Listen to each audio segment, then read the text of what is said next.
Fever dub! Bow, bow, bow. Dub in the chat. A W. Ha.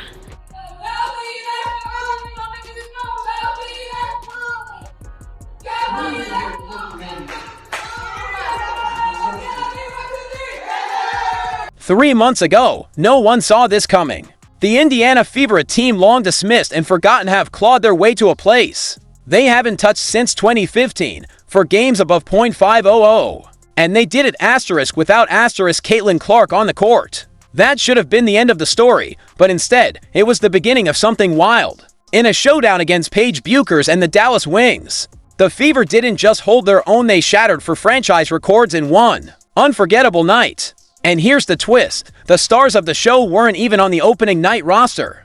Call it fate, call it fire, but names like Kelsey Mitchell, Aliyah Boston, Natasha Howard, and newcomers Ari McDonald and Chloe have etched themselves into Fever history. This isn't just a comeback, it's a full-blown turning point. If you're feeling it, hit that like button and drop a comment. I've got the Fever. Because Indiana, yeah, they're heating up. The 100 win over Phoenix. Stephanie White called that a big win. They were outstanding. Mitchell, Come on. The former Dallas Wing, Natasha Howard. Nobody was looking for this. We think Kelsey Mitchell's going to shoot, but that is the play to make right there. Nobody in the past. Everyone thought the Fever would crumble without Caitlin Clark, but what happened instead? It felt like something out of a movie, almost magical asterisk. August 1st, just picture it. Clark, still out for the 6th straight game, nursing that stubborn groin injury from mid-July. No timeline for return, no promises, and across from them, the Dallas Wings had pulled out all the stops, booking the big stage at American Airlines Arena, the very home of the Mavericks. This wasn't just any game, this was desperation. Paige Bueckers leading a team haunted by 8 losses in there. Last 10, the pressure, unrelenting, the spotlight, blinding, and with Clark on the sidelines. Every camera, every whisper, every doubt turned to the Fever. No star player, no clear path. Just one question hanging in the air. Could they keep the flame alive without her? Wins in a row, a season high. Just how have you been able to find that rhythm over this stretch? I think it's been about, we've had some practices, and I think practicing has definitely tuned us up, fine-tuning as far as the details. We knew before All-Star that, the second half of the season is always about people making adjustments, people finding ways to stop what we have to do. And I think that on us, we try to do a good job of staying locked in at practices and shoot-arounds and all that kind of stuff to be where we need to be. From the opening tip, you could feel that this Fever squad had a different kind of energy. Fire in their eyes, no nerves, no waiting for a hero to save the day. They didn't just show up to play, they showed up to make a statement. From the first whistle, it was clear they had something to prove. And they weren't asking for permission. Leading the charge, Kelsey Mitchell. She didn't just rise to the moment, she owned it. Driving hard to the rim, draining shots with that calm, deadly rhythm, and setting the tone with every move. We're not backing down. She finished the night with 23 points on 9 of -19 shooting, carrying the pressure most teams would crumble under and doing it with absolute poise. And the wildest part, she wasn't just hot that night, she led the entire league in scoring for the month of July. No need for the spotlight, she became it. 20-point games this season in her 8th year. She also has a couple of 30s. And Mitchell trades the 3. Now have a little bit of an advantage in the paint, and they need to keep doing that. That time, Dejanay went for the steal, and Mitchell kept it away from her. Would not have taken that call so gently, shall we say. Now, Kalani Brown was her buffer last year. Is Mitchell all the way to the hole? So you stick together, communicate on defense. This is a high-octane offensive team. Beautiful pass. Mitchell was so sure of that. After she passed it, she started running. But Paige Bueckers wasn't going down quietly. The rookie Phenom came out blazing, dropping 20 points on a crisp 7 of -14 shooting, with 4 rebounds, 4 assists, and 2 steals to round it out. She was Dallas's lone double-digit scorer. A one-woman spark, reminding everyone why she's already being hailed as a 3-level scorer. In her first WNBA season, what unfolded next? A back-and-forth battle that had fans holding their breath. Every possession felt like a turning point, until things took a turn. That's when the whistle started flying and the free throw numbers told a different story.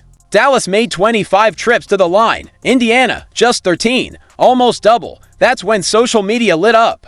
Accusations of flopping, shade thrown at the refs, whispers of favoritism. Even Wings head coach Chris Clains couldn't bite his tongue, hinting at frustration with some pointed post-game remarks. What was meant to be a celebration of rising stars suddenly felt like a storm of controversy. Clock, game clock, almost the same.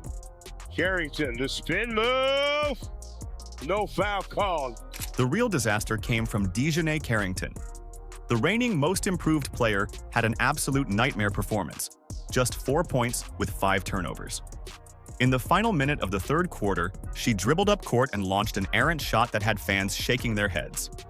Her struggles became a major factor in Dallas falling apart. To the basket here, but you got to go up strong right there. Don't shy away from the defense because they will get out in transition. And Kelsey Mitchell doing what she does. Indiana up in Dallas. But then came the collapse, and at the heart of it was Jane Carrington, the reigning most improved player, usually a burst of energy for Dallas. Had a night she'd probably rather erase. Just for points, 5 turnovers, and a series of head-scratching decisions that left even die-hard fans speechless. The moment that summed it all up. Late in the third quarter, clock winding down, Carrington pushes up the floor and lets loose an off-balance wild shot that didn't even graze the rim. No boos, just a heavy, collective groan from the crowd. Her struggles weren't just noticeable, they were momentum killers. As Dallas slowly unraveled, it was Carrington's missteps that sealed their fate. The spark was gone, and with it, any real shot at a comeback. Finding ways to get wins, and that's going on some scoring bursts. That's being able to rely on multiple players, getting stops when needed, making adjustments and continuing to grow. I mean, this is a group that's been resilient all season long, and I think that we have such quality depth that we can rely on one another, and rely on one another in certain moments. When the final buzzer echoed through the arena, the scoreboard said it all, 88-78. Just pure execution, and when head coach Stephanie White stepped up to the mic after the game, she didn't need to say much. This is a team playing like they belong, and the way they played, you couldn't argue with her. Stick to your defensive principles. This is an Indiana team that has very nimble on the offensive end. McDonald from the outside rattles another 3. That's her third of the. They weren't supposed to change the game. Honestly, they weren't even supposed to be noticed. Ari McDonald and Chloe Bida quiet, mid-season pickups that slipped in with no headlines. No hype, just roster depth, the kind of moves teams make when they're patching holes and trying to stay afloat. But fast forward 3 months and those so-called depth pieces, they become Indiana's secret weapons. Steady, fearless, clutch. The kind of players who don't just show up, they shift momentum. Nobody saw them coming. Not until they were already rewriting the story. She should have looked up and said, "Oh, aren't you an all-star?" Pass. And Cunningham completes it. That's what Indiana does better than anybody in the WNBA. Ari McDonald's story feels like it belongs on the big screen at the start of the season. She had nothing, no team, no contract, no real interest, just silence. She was unsigned, overlooked, and stuck in the waiting game. Then came June 25th. The Fever called not with guarantees, but with a chance. A rest of season contract after a short hardship stint. No spotlight. Just an open door, and Ari, she didn't just walk through it, she ran asterisk. Fast forward to the Dallas game, 15 points, 6 assists, and a calm, commanding presence like she'd been running this offense all year. Smooth, smart, clutch. And this wasn't a one-night wonder. Just one game earlier, she dropped a career high against Phoenix and made it clear she's not here to fill space. She's here to belong from forgotten to fearless. Ari McDonald is writing one of the season's most powerful comeback stories. Yeah, I mean, I think the biggest thing with Ari is that she's dependable. And she's dependable, not always for production, but she understands the impact that she can make in the game. and she understands how to do it. Starting it on the defensive end, pushing pace, dictating tempo, getting to the rim, creating shots for her teammates, all of those things. And she's got an incredible awareness.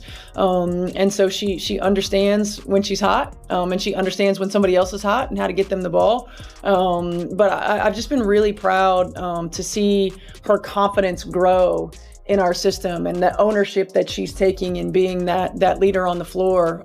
One asterisk. From the opening possession, you could sense it. Her instincts kicked in.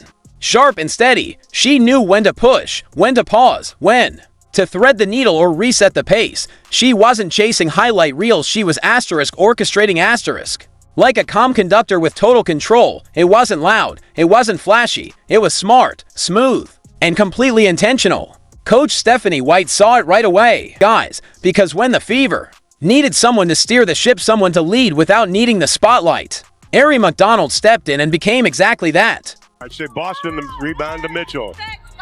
McDonald splits the D. Bibby, this is where she's good. She can extend the defense, and she's done it. For that nice jumper. Bueckers again, another double-digit game, 6 in the quarter.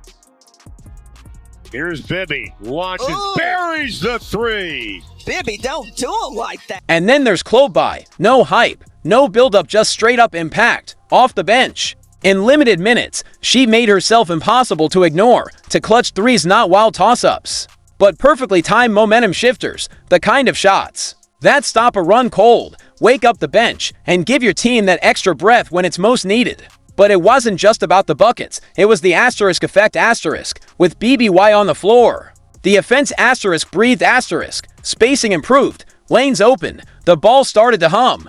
She stretched the defense in a way that made Indiana a completely different kind of threat. Coach Stephanie White saw it immediately, praising BBY's fast grasp of the system and her ability to stay locked in, not just ready to asterisk play asterisk, but ready to asterisk change the